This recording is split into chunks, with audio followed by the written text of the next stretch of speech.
Pemirsa, kita lanjutkan perbincangan, masih membahas tentang bagaimana kita akan menghalau pengaruh ISIS di Indonesia. Sayang sekali Irfan Idris, Bapak Irfan Idris, Direktur BNPT, Direktur Deradikalisasi BNPT sudah tidak bersama kami, tapi masih bersama Mas Hasibullah Satrawi.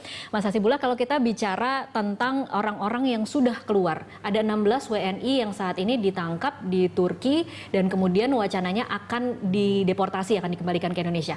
Harus seperti apa sikap negara terhadap mereka, dan di mana negara harus berdiri ketika di satu sisi dia harus melindungi warga negaranya yang sedang berada di luar, tetapi di sisi lain dia harus juga melindungi warga negaranya di Indonesia yang begitu banyak, yang kita mungkin akan menakutkan bagaimana, yang kita takutkan adalah bagaimana pengaruh dari 16 orang yang ingin menyeberang ke Suriah ini akan masuk ke Indonesia.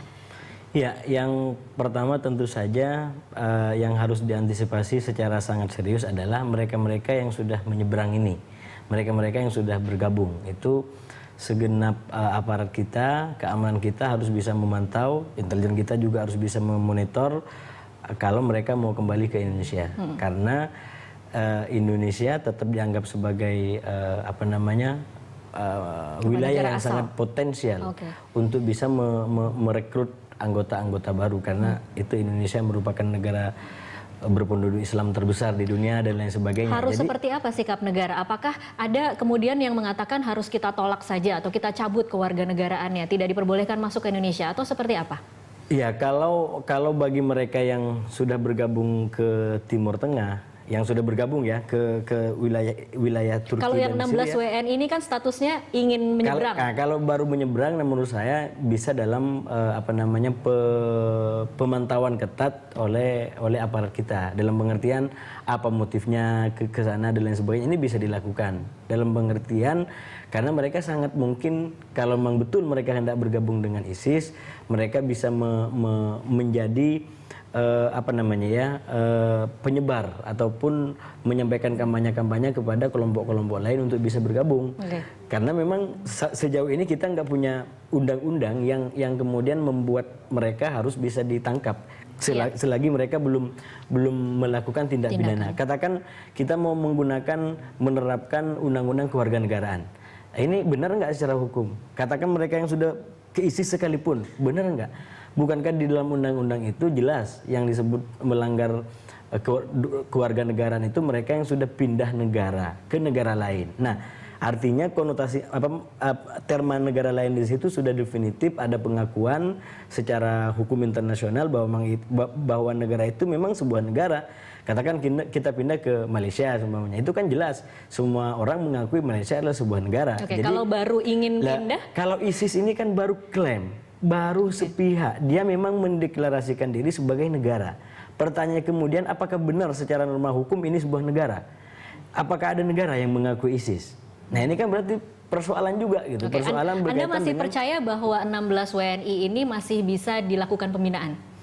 Menurut saya karena sifatnya adalah ideologi, memang yang kemudian membuat nuansa sangat kental di kelompok ini, saya masih yakin itu bisa dilakukan. Bisa dilakukan dengan resiko kemudian mereka mungkin saja kemudian terlihat seperti selesai dibina tetapi masih menyebarkan. Iya, pemantauan itu kan nggak pernah dilarang oleh negara kita dalam pengertian memantau orang ini karena sudah pernah berkaitan dengan persoalan-persoalan hukum. Artinya kan pengawasannya yang harus lebih kuat. Bisa dicek. Jadi ini penting untuk dilakukan gitu agar tidak semakin menyebarkan pengaruh daripada kelompok-kelompok ini.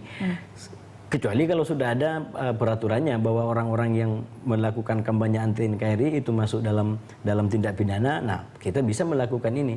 Tapi kalau belum melakukan tindak pidana, nah menurut saya mau tidak mau kita sesuai dengan peraturan yang berlaku, itu wilayah pembinaan, itu wilayah persuasi. Jadi bagaimana membuat mereka agar kembali ke pangkuan NKRI.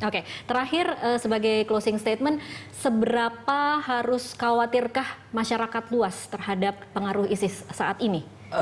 Yang pertama, masyarakat luas harus mengetahui bahwa ISIS memang menjadi ancaman yang serius.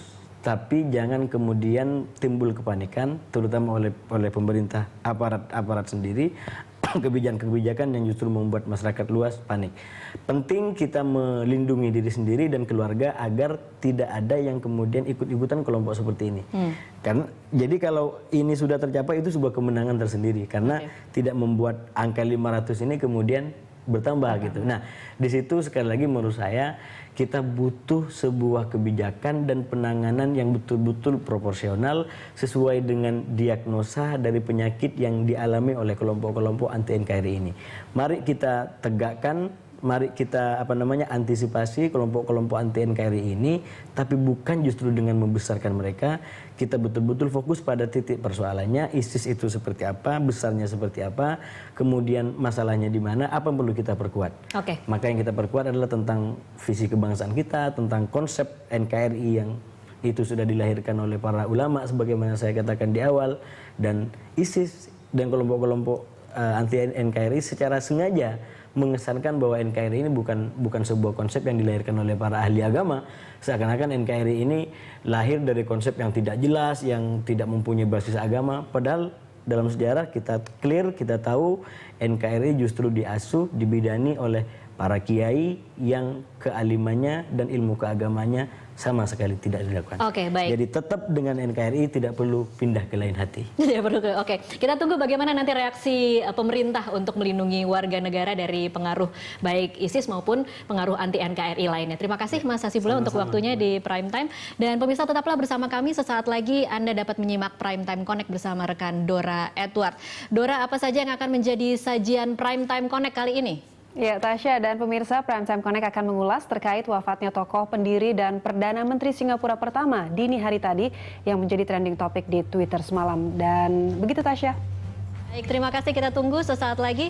Dan pemirsa, demikianlah Prime Time Talk kali ini. Anda bisa mengirimkan informasi dan saran kepada kami melalui email di news@berita1.tv atau follow kami via Twitter, Facebook, dan YouTube.